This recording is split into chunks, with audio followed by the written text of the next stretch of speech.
Um, dois, três e agora sim. E estamos iniciando mais uma eletrizante, emocionante, extraordinária, educativa de geografia. Muito bem. Isso aqui da turma 102. E nós estamos falando de hidrografia. Nós já começamos essa nossa conversa de hidrografia no encontro passado, onde você encontra esses slides de hidrografia. Você entra no site do professor Fábio Limeira, fabiolimeira.pro.br, porque eu não sou comerciante, e aí lá na página inicial tem um botãozinho chamado Dropbox. Lá você tem de grátis, vários slides sobre esses diversos assuntos. Então a gente começou a falar sobre disponibilidade de água. A gente já viu que predomina no mundão água salgada ou água doce, pessoal? No mundão predomina água salgada ou água doce? Participa aí, turma. Água salgada. Água salgada. E o maior, já caiu no Enem, maior percentual de água doce, do maior para o menor, em ordem decrescente, do maior para o menor, aonde nós temos maior concentração. A menor quantidade de água do planeta é água doce. E ainda, essa água doce ela é distribuída nessa ordem. Maior concentração. Aonde? Alguma alma tentando lembrar. Nas calotas polares? Calotas polares, muito bem. Nas calotas polares. Depois, água subterrânea ou de rios e lagos? Subterrânea? Eles não erram uma. Águas subterrâneas, águas de aquíferos e depois de rios e lagos. O maior oceano é o Oceano Pacífico. Nós vimos também na aula passada que a bacia hidrográfica é o conjunto das terras drenadas ou percorridas por um rio e os seus afluentes. Isso significa, não consegui circular aqui, sublinhar. Então, alternativa A, conjunto de terras banhadas por um rio. Não é apenas as áreas ocupadas pelos rios. As áreas ocupadas, se tiver um mapa só das áreas ocupadas por um rio e seus afluentes, isso é um mapa de hidrografia. O mapa de bacias hidrográficas é um mapa que engloba não só o rio e seus afluentes, mas também as terras banhadas, drenadas por um rio e seus afluentes. Por isso que é a alternativa A resposta certa dessa questão. Depois nós vimos que o leito é onde corre o rio. A gente ficando de costa para nascente, a margem direita, aqui está nascente, olha lá. Margem direita é o braço direito é a margem direita, o braço esquerdo, tu tá de costa para nascente, é a margem esquerda. Lembrando que nascente também é chamado de... Quem lembra o outro nome de nascente? Quem foi anotando? Nascente também é chamado de... Parte mais alta da cama. Vamos ver quem sabe.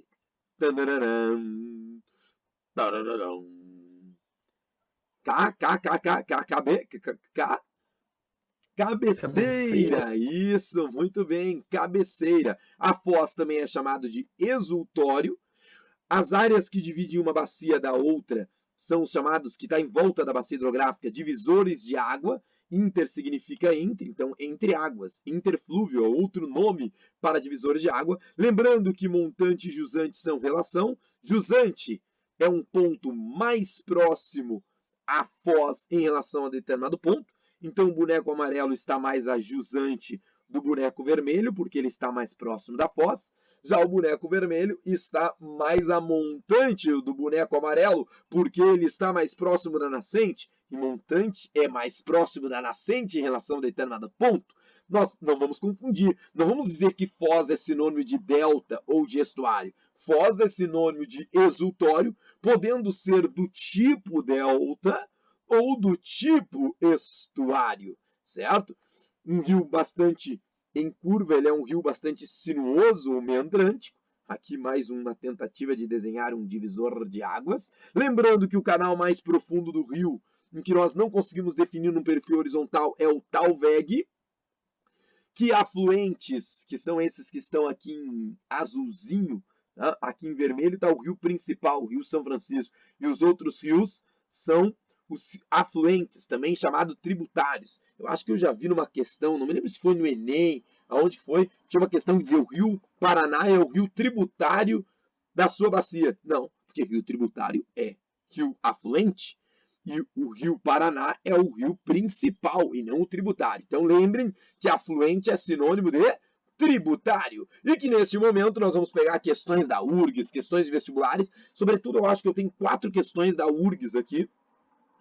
No livro do professor Fábio Limeira tem muitas outras questões que apresentam conceitos, que é a primeira parte que nós estamos falando. Então eu fiz aqui em 5 minutos uma revisão desses conceitos e vamos aplicar em questões de vestibular. Então, o nome deste vídeo vai ser, para depois você procurar no YouTube, vai ser Conceitos de Hidrografia e Questões. Porque eu já gravei uma videoaula sobre conceitos de hidrografia, mas era meio só eu falando, não mostrando os slides. Então, agora eu estou mostrando os slides e fazendo questões. Então, Conceitos de Hidrografia e Questões vai ser o nome bonito dessa nossa humilde videoaula, que a gente está tendo a participação desses alunos brilhantes da turma 102. Prova da URGS no ano de 2011, olha que barbada. Tu tinha que olhar uma bacia hidrográfica, lembrar que sempre quando tu tem esse limite em volta da bacia hidrográfica, é porque aqui esse limite divide essa bacia de outra bacia.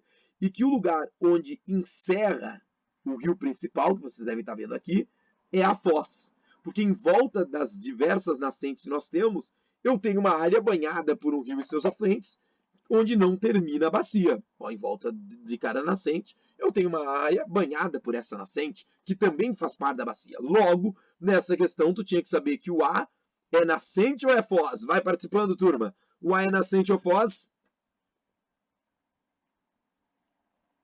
Vai.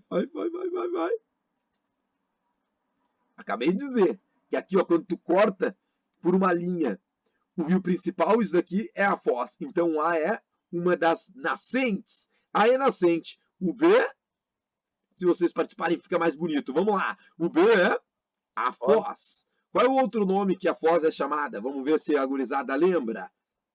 Foz também é chamada de... Exultório. Gênia! Exultório. Então, a resposta poderia ser alternativa A, porque isso aqui também poderia... Não. Aqui está o rio principal. Então, poderia ser B ou C, nascente ou nascente. Agora, o B é um afluente ou é um exultório? O B é a foz, o B é o exultório. Terminou a questão. E o C é o divisor de águas. Resposta certa, B, de bonito professor de geografia. Vamos para outra questão da Universidade Federal do Rio Grande do Sul.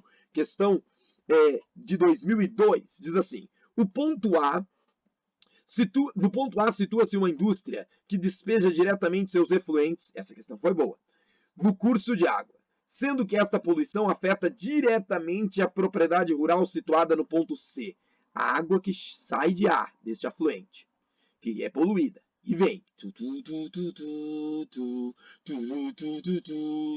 vai atingir diretamente C, sim ou não?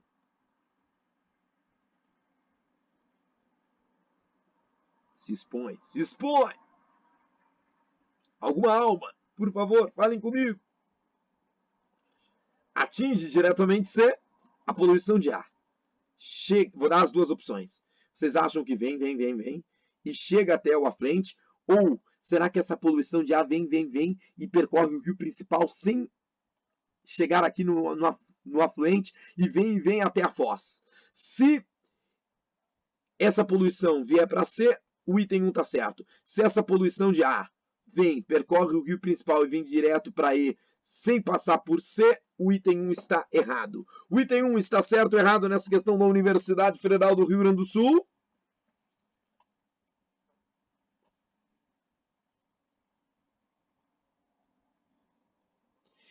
E a resposta está... errada. Por quê?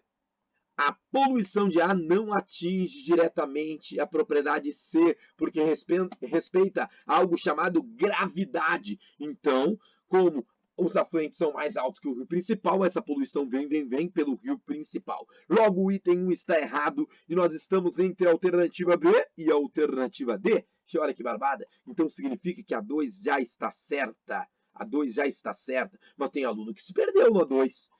Porque leu o que não está escrito. A 2 diz assim, para se verificar a poluição hídrica originada nos pontos B e C, pode-se instalar uma estação de controle de qualidade em E. Se tu quer saber averiguar a poluição de B e de C, tu tem que colocar uma estação de controle de qualidade em E. E aí tem aluno que diz, não, porque se eu colocar uma estação de controle de qualidade em E, eu também vou averiguar a poluição de D, de A, eu diria de X, de Y, de H, mas aonde que está escrito que se eu colocar um controle de qualidade, uma estação de controle de qualidade em E, eu vou averiguar apenas a poluição de B e C? Então tem aluno que nesse item 2 lê apenas a poluição de B e C, e isso não está escrito nesta prova da Universidade Federal do Rio Grande do Sul. Então, para eu averiguar a poluição de B e C, eu tenho que construir uma estação mais a jusante ou mais a montante? Mais a jusante, mais próximo da foz.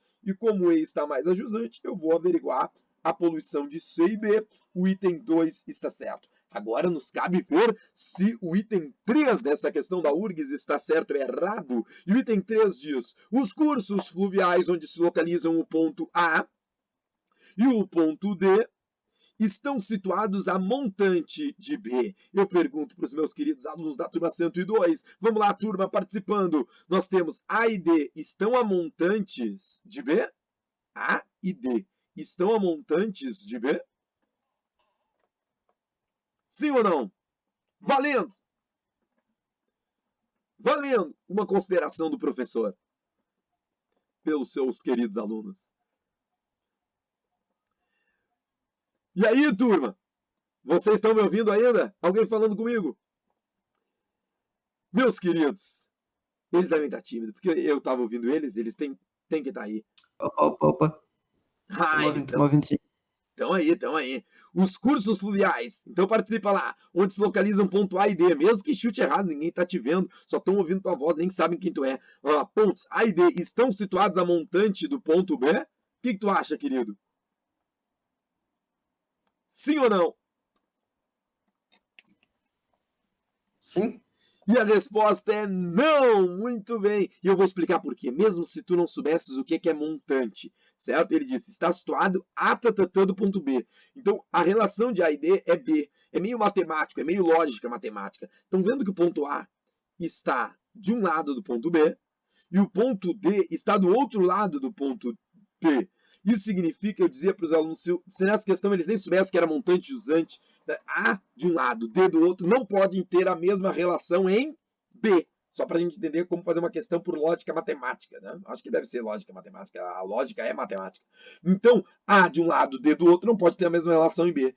O A está mais a montante ou mais a jusante de B? Vamos lá, pessoal. Conceito. A está mais a montante ou mais a jusante?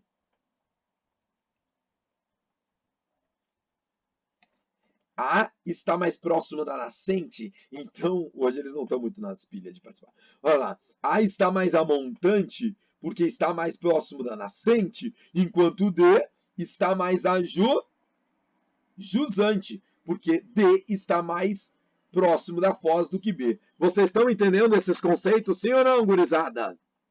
Participa aí. A está montante de B, enquanto D está jusante. Entenderam isso? Alguma alma? Não? Espero eu que eles estejam entendendo, né? Um dia eles falam comigo, no outro não, né? Mas eles acreditam em você que está assistindo essa videoaula, eles muito mais falam com o professor do que não falam. Hoje eles devem estar tímidos, devem estar pensando, né, na pandemia, alguma coisa deve estar acontecendo. Então, olha lá. Então a resposta certa é a 3 está errada, a 2 está certa e a 1 está errada. Logo, a resposta certa é apenas a 2. B de bonito, professor de geografia.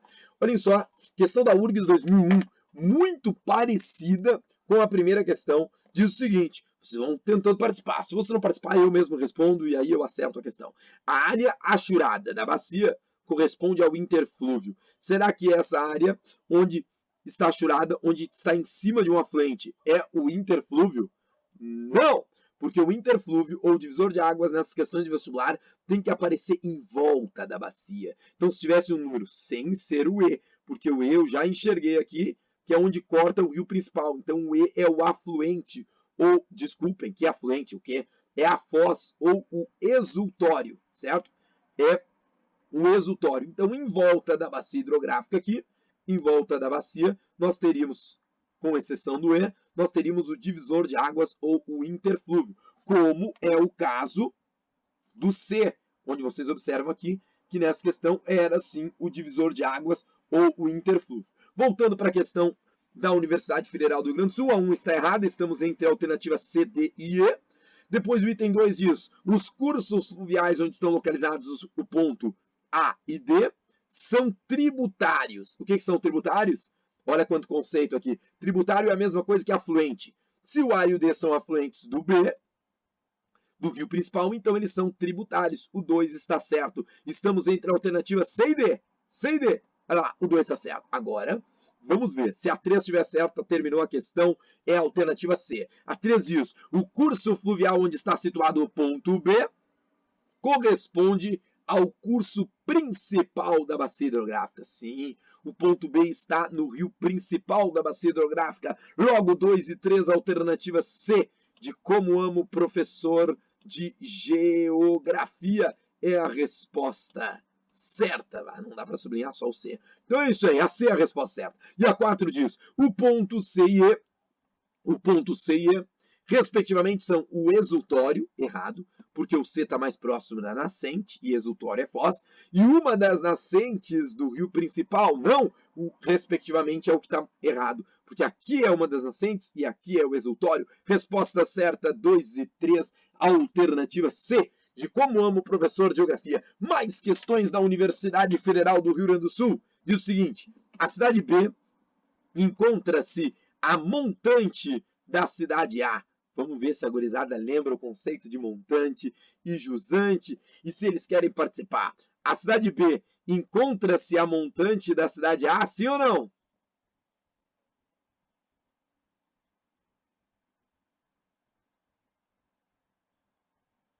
Não! Muito bem! B está a jusante, porque B está mais próximo da foz, então B está a jusante da cidade A. A 2 diz, a cidade A e C localizam-se à margem direita do curso de água. Lembra? Tem que ficar de costa para nascente. Alguém vai dizer, mas aqui também está nascente. Não, mas tem que ficar de costa para nascente, da onde vem a aguinha. A aguinha vem para cá, ó, e vem, e deságua no mar. Isso significa que se tu se imaginares de costa para nascente, aqui está o braço esquerdo e aqui está o braço direito. C está na margem esquerda. A mesma coisa vai acontecer com A. Se tu ficares de costa para nascente, teu braço esquerdo vai estar aqui e o teu braço direito aqui. Então, A e C estão na margem esquerda e não na margem direita. A 1 estava errada, porque B está a jusante, não a montante. A 2 está errada, porque A e C estão na margem esquerda e não direita. Tira todos que falam de 1 e 2. 1 e 2, estamos entre a alternativa A e a alternativa B. Porque aqui tem 2, aqui tem 2, e aqui tem 1, e aqui tem 1.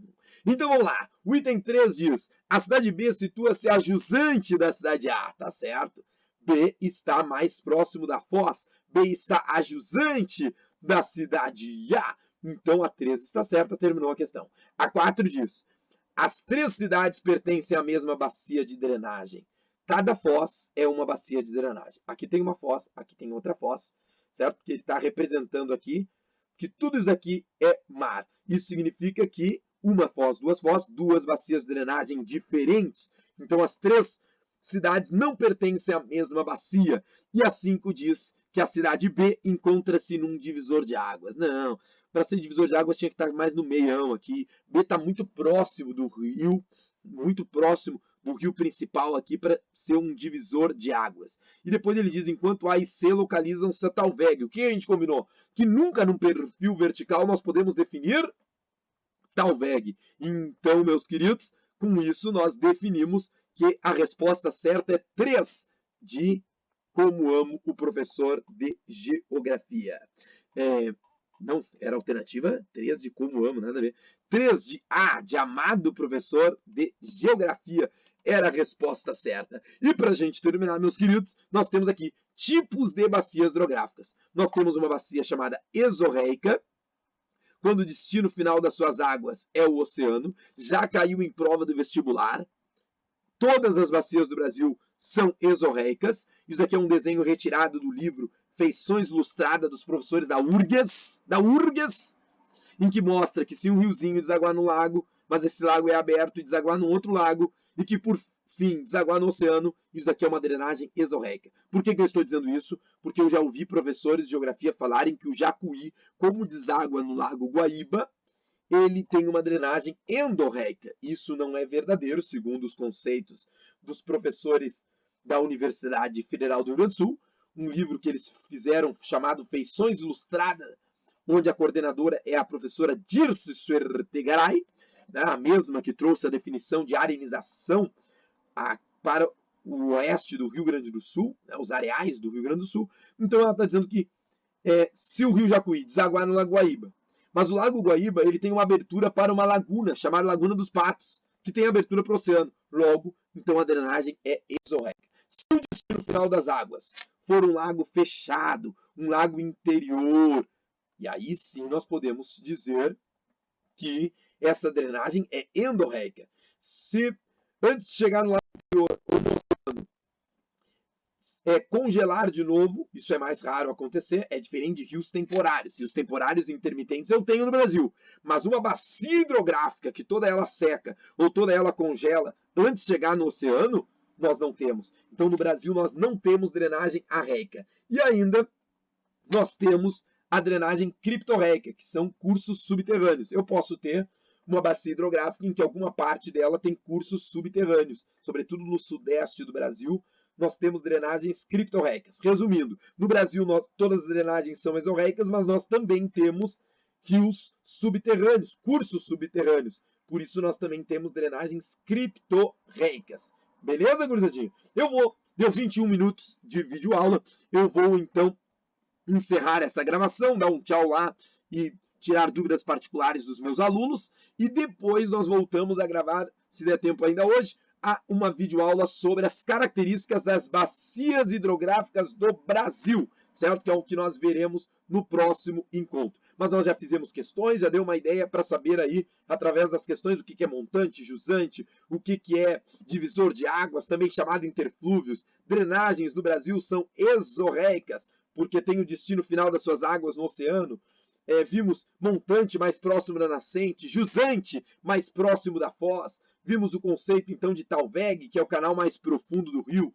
Vimos que foz também é chamado de exultório. Tem muitos conceitos relacionados a bacias hidrográficas. Espero que vocês tenham entendido mais esta videoaula do professor Fábio Limeira, claro que com a participação dos seus queridos alunos da turma 102. Me queiram bem, que não custa nada. Desejo a cada um de vocês 10 vezes mais o que vocês estão me desejando. Deus abençoe e tchau! Fui!